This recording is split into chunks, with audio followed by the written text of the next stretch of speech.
I'm Kelly McCutcheon, president of the Georgia Public Policy Foundation. We're a nonpartisan, nonprofit think tank focused on state issues here in Georgia. We want to be a resource to legislators and citizens, and we've been doing that for over 20 years. And we're very excited to be partnering with Google and Lyland and everyone else here to put this on, because these are very important areas, and I agree with Representative Setzler. We're leading, and we have a great opportunity to make Georgia even more of a leader in these areas today if we can work together. I'm also very honored to introduce our opening speaker, Dr. Steve Cross. He is Executive Vice President for Research at Georgia Tech, which he started in 2010. Before that, he ran GTRI, the Georgia Tech Research Institute. And as head of research, he is over $750 million research budget here at Georgia Tech. Now, to put that in perspective, that's among the top of all the universities in the United States that don't have a medical school. So that's a great responsibility. Prior to that, he also was on the faculty at Carnegie Mellon. He was CEO of the Software Engineering Institute, program manager at DARPA. He's a retired military officer as well. He's published widely in artificial intelligence, software engineering, and technology transition. As they say in the Georgia General Assembly, the man knows of which he speaks. At Tech, he has really taken a lead role in working on our strategic vision, which is focused on innovation and how Georgia Tech and Georgia can be positioned well to solve our grand challenges of our community and of our nation and of the world. So I can't think of a better person to lead us off today than Dr. Steve Cross.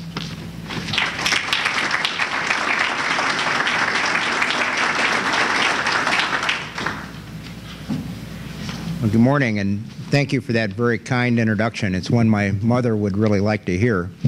And that reminds me of a story. There's mother is fixing her son breakfast, and the son says, "Mom, I just don't feel good, and I don't want to go to school today."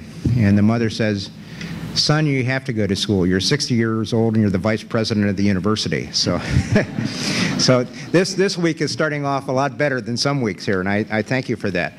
I thank Google and the Georgia Public Policy Foundation for sponsoring this event. Georgia's digital economy, our digital economy. It's just really exciting what's going on here in Georgia. And I'm particularly pleased that Google is one of the sponsors. I don't know how many of you have seen the movie The Internship. Maybe a few. It's not the best movie that was ever made, but I watched it on a flight coming back this weekend from China, where I was at a meeting on innovation. And what was really exciting about the movie was to see all the Georgia Tech buildings that were in the movie. Our Georgia Film Industry Office, part of Georgia Department of Economic Development, was able to convince the producers of Google that the center of campus, of the Georgia Tech campus, probably looked more like the Google campus of what the public's perception would be than the Google campus out in California. So you have buildings there like the Klaus Advanced Computing Building, one of our famous entrepreneurs, Chris Klaus, who donated the money for that building, being prominently featured in the movie. So it's just, last summer it was filmed. They took all the tech signs down and they put up all the Google signs and had the Google bicycles and the Google slide in one of the buildings, and it was just a fun time on campus to see Owen Wilson and Vaughn Taylor and other stars in the movie in that, and good visibility, I think, for Georgia. Just to piggyback on Representative Stelzner's comments, the fact that there are these tax breaks for the movie industry has brought a lot of jobs and a lot of creativity to this state. So I welcome you to Georgia Tech's campus. This building is called the Global Learning Center. It's the building where we do about 15,000 different people come into this building each year for continuing education courses, professional education courses, and public events like this. And we're very pleased, and this building is always oversubscribed, connected to our hotel, and all part of the Technology Square that's now in its 10th anniversary this year. And in fact, next month we'll be having a celebration of the anniversary and announcing some of the plans for Tech Square 2, which will include new buildings much like the Synergy building right across the street, where a lot of our venture capital and incubators and companies are located, as well as the Georgia Department of Economic Development. And all of this frames and forms what we commonly refer to as an innovation ecosystem. So I thought I'd spend a couple minutes talking about what an innovation ecosystem is, and then trying to put it in context of how our innovation ecosystem contrasts with innovation ecosystems in the rest of the world. Now, there's many definitions of innovation. One that's commonly used with people that are trying to commercialize university research, it actually came out of one of the chief scientists of 3M many years ago, is that research is turning dollars into ideas, and innovation is turning ideas into dollars. And that's a really good, I think, backdrop of what we're trying to accomplish here in our innovation ecosystem. I have a slightly different definition, and I credit our former president of Georgia Tech, Wayne Clough, and Sam Palesmino, who at the time was the IBM CEO. And they ran a study in 2006 on what innovation in the United States meant. And they had a definition that said innovation is insight plus invention. Now, the invention is something that we do really well within a university like Georgia Tech, but it's the insight that comes from partnerships with companies, with government organizations that allow us to be truly innovative. Representative Stelzer was saying some nice things about the Georgia Tech Research Institute and what they do in terms of real impact in the world. One of these systems was built back in the 1980s. It was one of the first computer-based mapping systems called Falcon View, and that's used in every military vehicle that the United States puts into harm's way. And one of the most gratifying things that I've ever done is gone out to an air base. There was one at Hurlburt Field in Florida in 2006. And a lieutenant colonel who just got off his airplane came up to me, and there were a bunch of visiting people there from a Defense Science Board that I'm part of, and he said, "I heard there's somebody here from Georgia Tech," and I thought it was going to be somebody who was complaining maybe about their niece didn't get into Georgia Tech or something that year, and he just wanted to shake my hand in front of all my colleagues because of the lives that were saved. He had just got back from Afghanistan with his C-130 squadron, and he said, you know, because we had this kind of technology on our aircraft, we felt much safer and we were safer. So some of the things that we do here that may not get a lot of visibility in the world are having profound impact. So that's invention, and that insight came from working, in this case, with the military back in the middle 1980s. We've added a third word to innovation, implementation. So we talk about the 3 I's of innovation: insight, which comes through partnership; invention, which creative people do; and implementation. And it's great to have ideas and publish papers, but unless we can get those ideas into use and have it make an impact in the economy, then the fruits of innovation really don't matter. And although it's not an I term, I appreciated what Representative Stelzer said about creativity. And creativity is a big part of innovation, and you really can't teach creativity, but you can stifle creativity. And the fact that we have this partnership with the state that's doing things to allow us to be more creative and more successful is very much appreciated. So that's what innovation is: implementation, insight, implementation, insight, and invention. The ecosystem is interesting. We probably used to call these innovation clusters 20 years ago, but now the popular term is innovation ecosystem. And an ecosystem, if you look at the parts, there are companies, there's big companies, there's small companies, there's non-profit, non-governmental organizations, NGOs like Chambers of Commerce or TAG, which we're very fortunate is so active here in the state. There's universities, there's technical colleges, there's many different entities that each have separate goals, but those goals can complement each other to have a positive effect in a market. And if you look at some of the markets we have here in Georgia, I like to tell people when I'm visiting around the world, you know, 75% of the oil in the world goes through Atlanta. And they look at me like I'm crazy. And that's because of the financial transaction industry base that's here in this region. Or all of the cybersecurity companies that have been formed here. Paul Judge will be on the next panel talking about one of those. Or the health IT industry. There are more health IT companies in this region than there are any other place in the country. So we have this incredible industry network of large companies and small companies. Now what we're doing here in Tech Square, and this is where Georgia Tech comes in, we view ourselves as a catalyst, an enabler, as a partner of what we've just started in the past 10 years and what we can grow to a much larger level. One of the things we're very excited about is that large companies are locating innovation centers here now in Tech Square. AT&T announced theirs a couple weeks ago. In the past year, probably didn't get as much press. Panasonic opened an innovation center here right across the street where they're working on IT applications for the automotive industry. A German company, the largest, used to be the largest steel manufacturer in Germany, and now they're one of the largest elevator companies in the world, ThyssenKrupp, has located their innovation center right across the street. So they can work with tech on sensor technology and the digital media experience of being in an elevator. So you can actually get the news and probably use the equivalent of Google Glass in the elevator. They're really interested in all of that sensor technology and display technology that can be used. Just recently, EY, formerly Ernst & Young, announced their center in Alpharetta on the 1st of August. General Motors announced an IT center that's going to employ over 1,000 people in Roswell. General Electric Management Systems in Marietta has a very active presence with us here on campus. So all of these large companies locating their innovation centers here so they can work with the small companies that we create. And that is, I think, one of the best kept secrets here in Georgia. And I'll just go through the list of things that have been happening in that startup space. The state of Georgia, one of the best kept secrets of the state of Georgia is the Advanced Technology Development Center. We're proud that this is outsourced to Georgia Tech to run on behalf of the state. 26 locations around the state. At current time, 350 companies are affiliated with ATDC, 40 right here in Tech Square.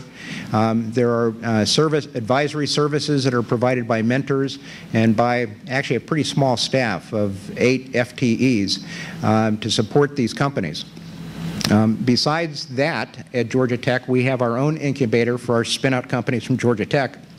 That's called Venture Lab. That's supported by the Georgia Research Alliance, which is another kind of best kept secret by the state of Georgia. Unique public-private partnership that helps bring eminent scholars to all the research universities in Georgia and also supports the spin-out activities at the different research universities, University of Georgia, Georgia Regents University, Georgia State University, and Georgia Tech. What we've been able to do at Georgia Tech in the past 3 years under a new strategy that I'll mention in just a couple minutes is increase our startup formation by a factor of 7 in the past 3 years. We used to do 15 or 16 companies a year. In the past 12 months, we've either created ourselves or helped other people in the region create new companies, and it's been about 150 in the past year. And that's collectively, that's helped bring in over $750 million of investment funds in the past year as well. But this isn't the end of the story of what's going on in the region. It's just not Georgia Tech. Georgia Tech is a partner. We have the Atlanta Technology Village up in Buckhead. We have Hippopotamus, the group that's incubating companies over in the Biltmore. So we have this vibrant network of people. You can just feel the energy here. It's all connected by Starbucks, and Starbucks is where the deals are really made here in Tech Square. Okay. A little bit about our strategy here at Georgia Tech. Our president, Bud Peterson, when he came in 4 years ago, took us through a strategic planning exercise that took a year. And it involved over 300 people from the community, alumni, faculty, staff, lots of people. And the theme in this strategic plan is innovation. Innovation in everything that Georgia Tech does. In research, in our educational product. Even the people who cut the grass at Georgia Tech, they're charged to figure out ways to innovate every day. And so it's been a really wild ride and an exciting time for the past 4 years since we introduced that plan. Actually 3 years, in September of 2010. One of the responsibilities I was given in this position that I hold, it was the first time we've had this position, is to bring together at Georgia Tech all of the research strategies that we do in the colleges, This is sometimes we call this fundamental research or more basic research with the Georgia Tech Research Institute. It's been around for 78 years, and it does applied research with our economic development activities, our incubators and our support services that we provide to the state. And before, and this is typical in most universities, this is done in a sequential or linear process. A professor will do research, will declare their intellectual property. That'll sit in a database over at the contracting or licensing office until somebody discovers it. Maybe there'll be a company that'll be formed sometime later. Maybe somebody will license that technology, or maybe nothing will ever be done with it. So what we've tried to do is create a much more concurrent process so that our economic development people are meeting every day with our faculty looking for opportunities.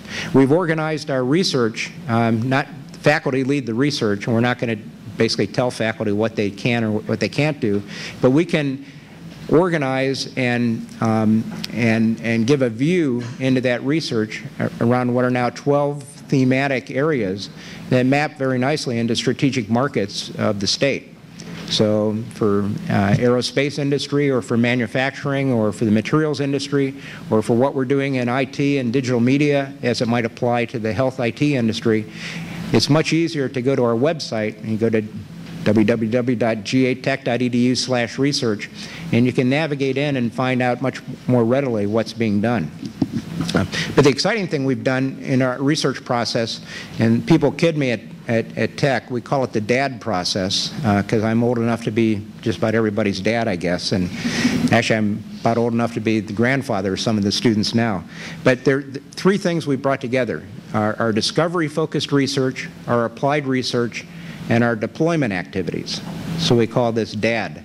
Actually, some people suggest we call it ADD, because that might be more reflective of me, but that's another story that we won't have time to get into here today. If I go back to that movie, The Internship, there was a phrase in that movie when they called brilliant mistakes, and a couple of the people they hired, who were the stars of the movie, was called a brilliant mistake. Well, what we do in the DAD process is we encourage brilliant mistakes, because a university is a place where experimentation is done, where pilots are done, and where you can learn from these brilliant mistakes. Now, it's always been this way at Georgia Tech, and it's been this way at other research universities as well. One of the stories I like is from 1942. There was a 1937 chemistry graduate named Asworth Stahl, and he did 799 experiments and failed on each one of those experiments. And on the 800th experiment, he perfected what we now call Elmer's glue stick. So there's a pervasive product that nobody really associates with coming out of Georgia Tech that was done back in 1942. We look at one of my heroes, and a person I got to meet here, Glenn Robinson, who unfortunately passed away earlier this year, incubating Scientific Atlanta with 4 colleagues at Georgia Tech, and then spinning it out in the great company that that became, and the market cap that when Cisco acquired it. So these stories keep going on and on and on about places where mistakes can be made, and that's the role of a university like Georgia Tech in the innovation ecosystem. We're really excited about some of the things that are happening here today. I talked about some of the large companies that are setting up innovation centers here in Tech Square, and one of the reasons for doing that is that they can come into our classroom, come into the university, and explore disruptive ideas, disruptive concepts, ideas that might become disruptive innovations at high-risk ideas at low cost, because the university is a place where you can make brilliant mistakes. Let me give one specific example of that that's taken place over the past 4 years. GE Energy Management Systems is a world leader in the smart grid. And we have lots of techniques for producing energy, but we don't have really good techniques for storing energy and predicting the use of energy over time. And a smart grid tries to have intelligent software in it to help regulate power utilization and predict times when power could be predicted at lower cost, and basically shifting power around on the grid in effective, efficient ways. Huge business unit that GE has undertaken. What they've done in a class in electrical engineering with our advanced undergraduate students and master's students is set up innovation competitions. where teams of students, 4 students, will compete against another team of 4 students on an idea that's mentored by a GE engineer who comes in for the semester, not all the time, but usually once a week, and there's a professor that GE engineer is teamed up with. And these students, being very competitive, Georgia Tech students are very competitive, they're all type A people, they work night and day to try to solve this problem. And they're not told that it's a wicked problem or it's an impossible problem. And what they're working for is the $2,000 cash prize that they get at the end. Okay? So for a lot of beer and pizza money, a lot of neat, disruptive ideas are being explored. And there's a lot of failures, but from those failures, there's a lot of valuable lessons learned by the students. But over that past 4 years, GE has gotten 26 patent applications out of that. The students own the intellectual property. It's not funded under federal contracts. It's basically the students own intellectual property, and over 100 of these students have been hired into GE. So this is an opportunity that we have as a university to support companies that are forming innovation centers here in Tech Square, and we see this as an opportunity to be growing. It's one way that we can use our research infrastructure to support both the educational mission of the students. We've always prided ourselves on our students having a real work experience, an experiential component to their learning, and it's a way that we can also support the innovation ecosystem as well. And there's a couple other things that we do that we're very proud of here. I talked just a little bit about the Advanced Technology Development Center and its role in the state. Complementing that are extension services that the state of Georgia has outsourced to Georgia Tech as well. We're the home for the Georgia Manufacturing Extension Partnership. This is a program that every state has one. It's partly funded by the state and partly funded by the Department of Commerce in Washington, D.C. And we're the site of that for the state of Georgia. We have 13 locations around the state where we work with small companies to help improve their manufacturing processes. And just looking at my data here, which I have to remind myself about, is that just in the past year, in terms of helping reduce operating costs in companies around the state, it's estimated there's 38 saved, and then $451 million of increased market potential that these companies have been able to generate. We also have another program where we help companies get federal contracts for work. Small Business Innovative Research program being one of those. And in the past year, that was about $715 million that we were able to help companies bring into the state of Georgia, and that's created about 14,000 jobs. So these are things that we're very proud of that we do here at Georgia Tech. While we're actually working with companies and helping companies that are producing product, our product are our students, and that's what a university produces. And one of our goals in this innovation ecosystem is to create opportunities so more of our students will want to stay here in Georgia. I have to brag a little bit about Georgia Tech. The U.S. News and World Report ratings came out last week, and we're still ranked as the 7th best public university in the United States. Smart Money magazine, again this year, rated Georgia Tech as the best value of any university. They look at the tuition costs, and then they look at the salary offers that are made for the graduates. And based on that return on investment, Georgia Tech is viewed as the best value in the country. So I think just to close and get off the stage, Georgia Tech is, through its strategic plan, is committed to do world-class research, but also committed to help support this innovation ecosystem we have here in the metropolitan region, but also across the state. And I'll just close with one observation. I came back Saturday from China. I was in a World Economic Forum event that's called the Summer Davos Conference, and the theme of that conference was the innovation imperative. And we spent 3 days talking about how to create, how to finance, how to incentivize, how to make innovation ecosystems work around the world.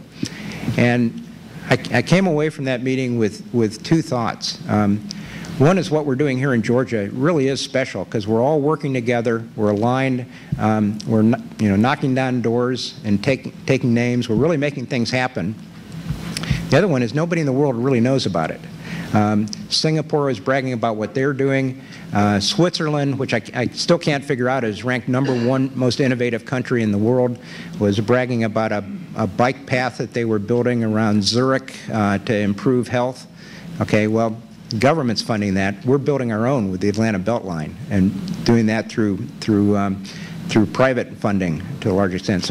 So we're doing things here that maybe we just don't brag enough in the South about what we're doing, but it's phenomenal. I came away from that meeting after 3 days thinking how naive other places are and how pragmatic and practical we really are here in Georgia.